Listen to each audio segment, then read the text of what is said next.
Hi, this is Maggie from Design Code Debug Repeat. Welcome to the channel. In a couple of past videos, I created a program that would allow me to change the dates from one semester calendar to the next year's semester calendar. And then I wanted to create a front end for that. So I did a little introduction to PySimpleGUI. And the front end that I wrote uses combo boxes to allow you to choose the dates. And that's all it did so far. So I was going to keep going with this, and I wanted to add a file picker. And when I was going through the documentation and looking at the file picker, I came across something that would allow me to show a calendar, and that was called CalendarButton. So I have a version of the program here, which is kind of halfway to where we need to be. Because as I was playing with the calendar button, I couldn't get it to work. Like, I couldn't get the date from it. But I think I did finally figure it out. But the funny thing is, I refreshed the page for the documentation for PySimpleGUI, and literally I just recorded that other video yesterday, and now there's this big news. And they have improved the documentation, and it looks like hobbyist users do not have to pay, but maybe we have to subscribe? I'm not sure. But anyway, I thought that was kind of funny.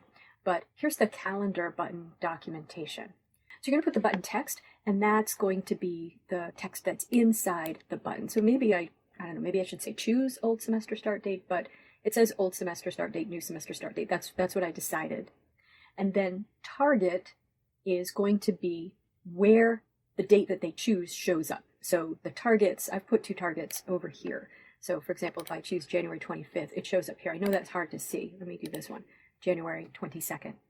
The default date is, simply the default date. So this one starts off at January 1st, 2019, as I had done before. Now, this does not seem to generate an event, as far as I can tell. Oh, one other thing, the format string allows us to format the output. So the default shows hours, minutes, and seconds. It's year-month-day. I changed it to this format, month, day, year with slashes between and no HMS. All right, again, it does not seem to generate events. I could not get it to generate events. What I could get it to do was update its target. So let's look at that for a minute. So I started out just keeping the text component that I had before, which shows whatever the user had chosen previously from the combo boxes. I also didn't like the combo boxes because the user could type in their own month and come up with their own months. And so I was going to have to validate that. So I am much happier with the calendar, but I need to be able to get the date from it. So I wasn't able to get anything out of the text box. So I'm going to click the OK button, and that's the event that I'm able to process down here, because no event gets generated when the user chooses from the calendar. So when I click the OK button, it prints out, that's all I'm doing, is printing out the event and the value. So the event is okay. And the values, notice that old semester chooser, that's my, let's get rid of this because that's not helpful. Old semester chooser is my calendar button. And notice that there's just nothing there, or right here.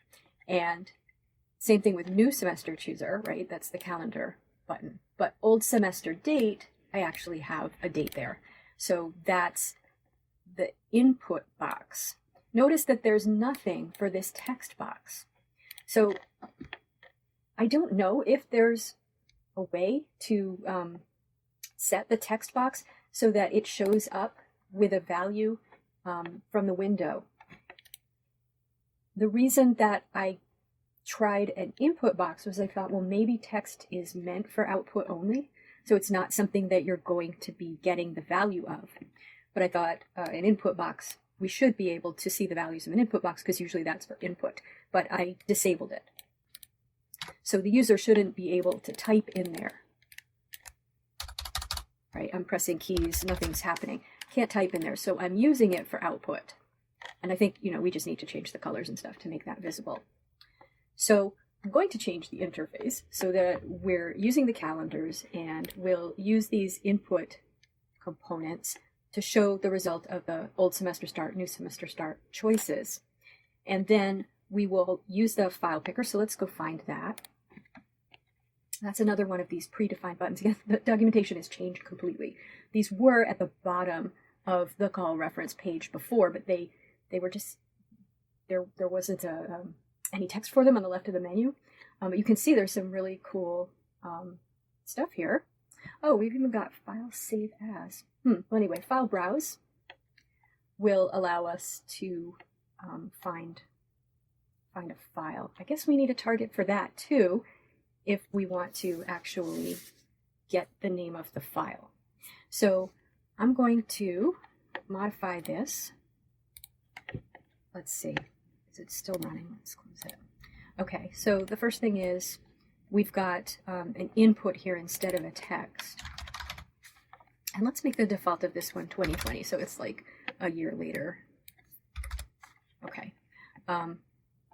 And we want to set disabled to true. Okay, and let's see, let's have another row, and in that we'll put a file browse, and I guess we'll put another input to put the result of the file browse. So sg.filebrowse, choose the old calendar file, I guess. And we're going to want to put the target will equal whatever I put after this. Will be another SG input. I'll just put file.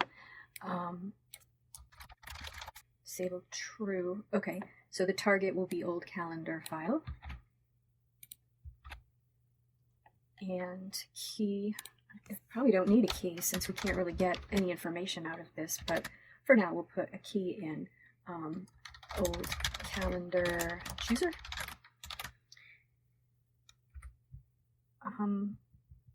Yeah, let's see if that does it. Okay, so okay, let's see what we get from that. Okay, so we can pick a different date, choose the old calendar file. I get a file picker. So I should have calendar files in here. Okay, so it shows the full path. All right, and let's say okay. And we definitely get the path in old calendar file. Oh, look, we get the path in old calendar chooser too. That's interesting. So the date choosers don't give us anything, but the file chooser did. So I guess we don't really need a target for that one. Although I think I prefer for it to have a target. Oh, but I could make it a regular text box instead of input. Maybe just look a little better. I'm just going to choose something random. Okay. Well, yeah, all right. So that doesn't come up, right? But if this is going to have a value, then I don't need that to come up. I only need one of them. All right. So right now we actually have all the information we need to attach the back end. I mean, we could ask the user, what do they want to call the new file?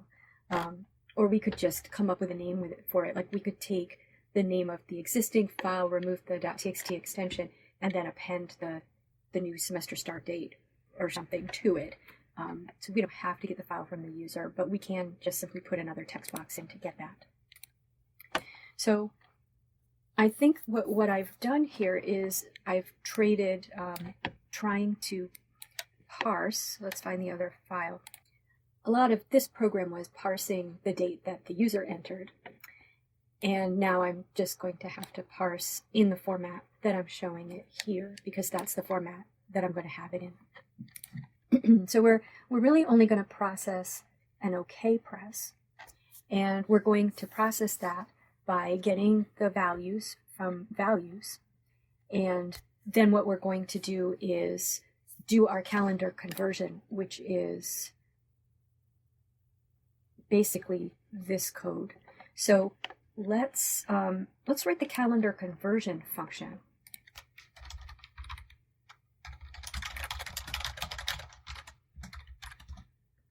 And that's not going to return anything because we'll just, well, actually it could return the string, which is the converted calendar, and then we can write it to a file. So to convert the calendar, previously we had taken the old semester start and the new semester start and turned them into dates.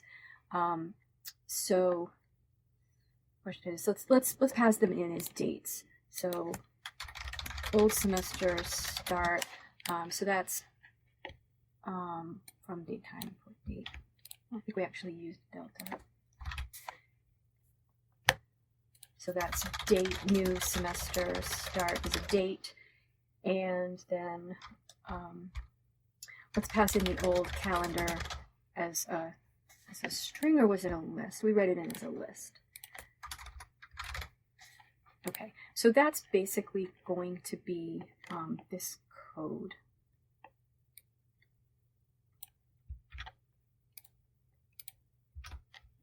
Well, let's see.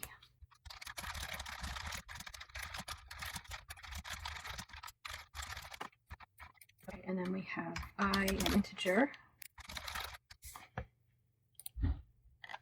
We have match. I'm not sure what else of this we have. Oh, I just did I.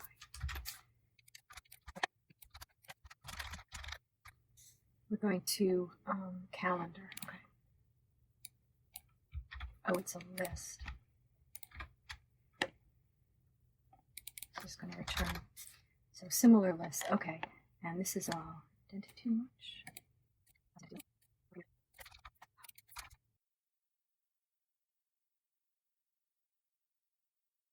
Oh, we just replace it. Oh, so it doesn't need to return anything because it's going to replace it in place.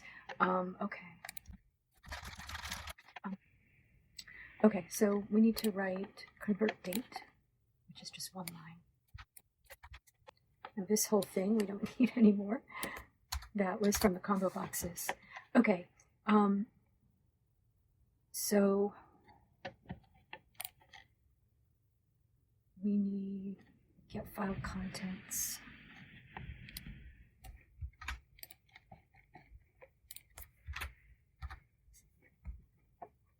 We're not going to print anything if there's an error. So we can leave that for now, but we might want to have an error location in our interface, like maybe down at the bottom, a place for messages. Okay, so let's pull things out of our interface so we can reuse our functions from before when we had a text interface. Okay, so if they've pressed OK, and maybe we want to change that to convert or something. We'll call it convert. Okay, so if event is convert, we need to pull out the two dates. So old semester date and new semester date. So let's say old date string equals window, grab it, old semester date. So remember we use the key of a component index into the window with that to get the component. So now we can talk to the component and get its value. I think it's called value. Or do we do get? I'm sorry, let's go up to button, classes, elements. It's all hierarchical now. Wait, but I don't want that. I don't want the button. Sorry. I want input. Get. Sorry. Okay. Dot get. Okay. Let's make sure that's okay before I go ahead and write a bunch of code. Okay, convert. Okay. All right, so that's old date string, new date string, and file path. Now the problem with the file path is it's not relative, but I guess that doesn't matter. We'll see if that has a get. Let's see right now.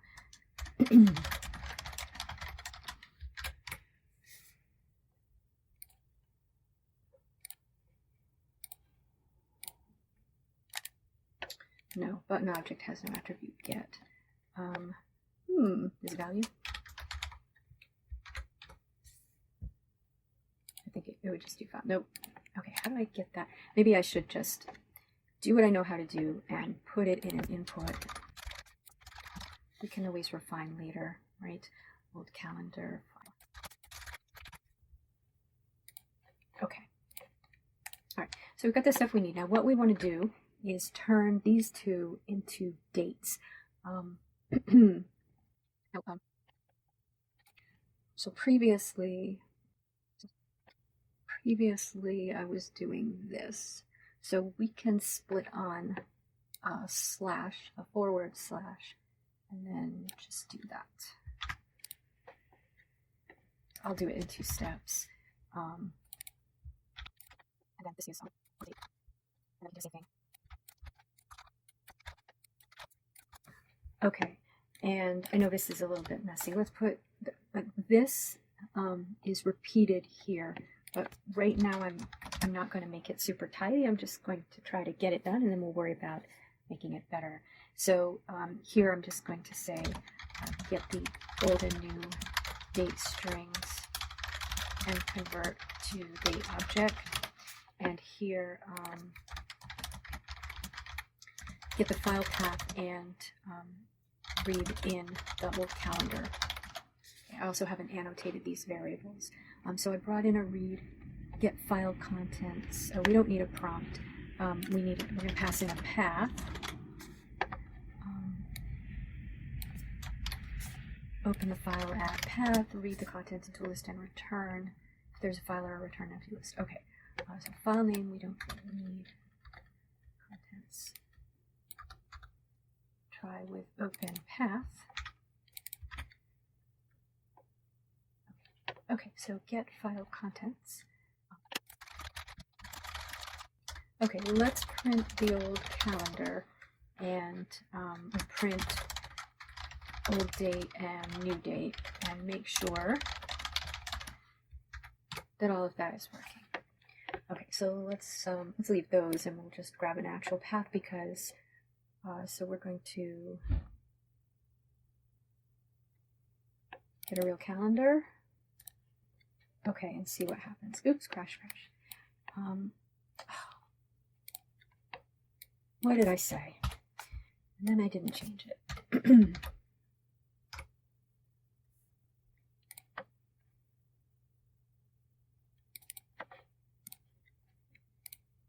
Okay, day is out of range for month. Really? Day, how am I reading it? Year, oh, dummy. It's month, day, year. Is this debug by crash? I don't know. I'm lazy. Keep double clicking that and it doesn't work. Oh, look at that. Okay. So those are the dates, and this appears to be a list of lines of the file. So that is awesome. Okay, so that means we should be able to pass this stuff where we need to pass it. So convert calendar is what we need to invoke. And then we'll print the old calendar and a new calendar. Old calendar. And oh no, we can just print old calendar again because it's changing it in place. Okay, old semester start is old date. New semester start is new date. And old calendar is actually called old calendar, but it hasn't been created yet. So let's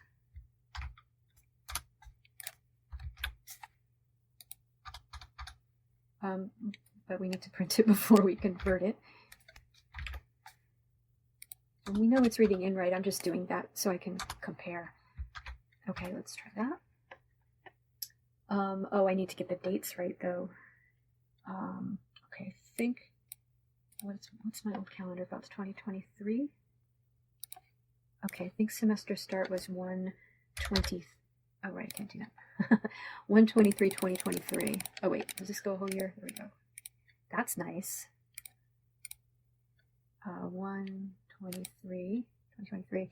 And this one is 1/22, 2024. Okay. Whoops. So we were okay reading it in. Obviously, we already knew that. Cannot access local variable calendar where it is not associated with a value. Fine range. Len calendar. Okay, fair enough. Line 38. Len calendar. Did I just write this? I must have just written this, huh? Okay. This is the kind of mistake I always make where I change variable names and I don't refactor properly. So I just have to find all the calendars by hand. It's nice to have an integrated development environment that will do that for you. I'm not saying that would help me. Okay, I think. Okay. Right. January 23rd, 2023. So this is actually much easier than my other stupid interface because I can clearly see that the 22nd is a Monday.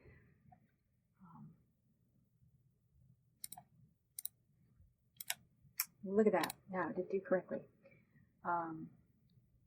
Let's see. Quiz Monday 5/8, Tuesday 5/9, 5/6, Tuesday 5/7, 1/31. Yeah, those dates look correct just based on the calendars I've already made. Okay, so the only thing that would be left is getting the user to enter the name of the file where they want to place. And then it's a matter of do we want to put it in the same directory? Like, do we want to parse, because that was a full path, as I said, do we want to parse that full path and just replace the name of the file? And my answer is no. I don't want to do that, not right now. So this is more about hooking up the interface. So let's just add a little bit of interface here. So before the convert button, one more row, and we'll have just a text,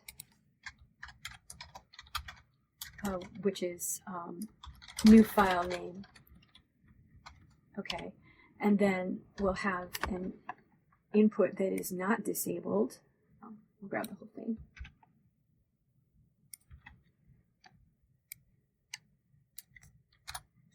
And the key will be new file name. I don't know why I'm putting underscores in here. It's silly, it's a string. Okay, so then we would pull out the new file name.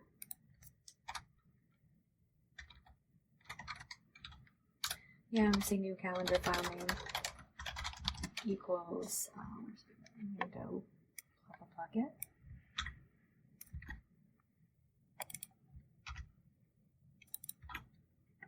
Okay, and then let's see. We have a write file.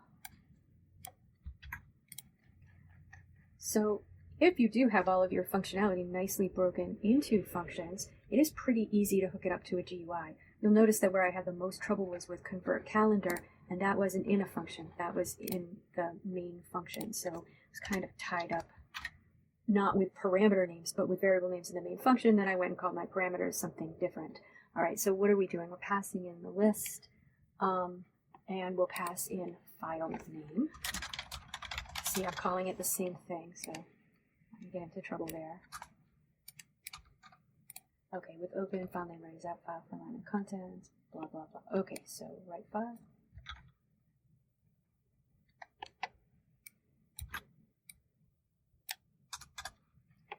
So old calendar. I should probably just call it calendar since I'm changing it in place. And new calendar file name. Okay, one more time. I really should have changed these to the defaults that I'm using here to make our life easier.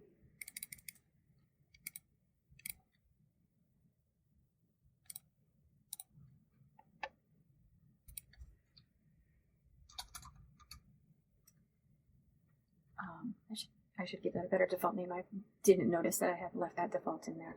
Okay, so we'll just call it spring 2024.txt. I'm assuming this is going to get written into the same directory as my program. Okay, some indication that you had done something would have been nice, wouldn't it? Okay, I haven't run this before, so let's see if there's a file in here with that name. Yep. Awesome. Okay, so we definitely want to add some kind of message box at the bottom that says things like that there was an error with the input file, or that the process is complete, and yes, I actually did successfully write that file for you. Probably also should be putting it in this directory, so I probably will parse that, but I didn't want to deal with that right now. Well, I had fun with this. It was especially fun trying to figure out why my calendar wasn't accessible until I finally figured out to put it into this input component instead of a text component. But anyway, it really was fun, actually. And all of this code will be in my GitHub repo. And I hope that you found this fun and interesting. As always, have fun and keep coding.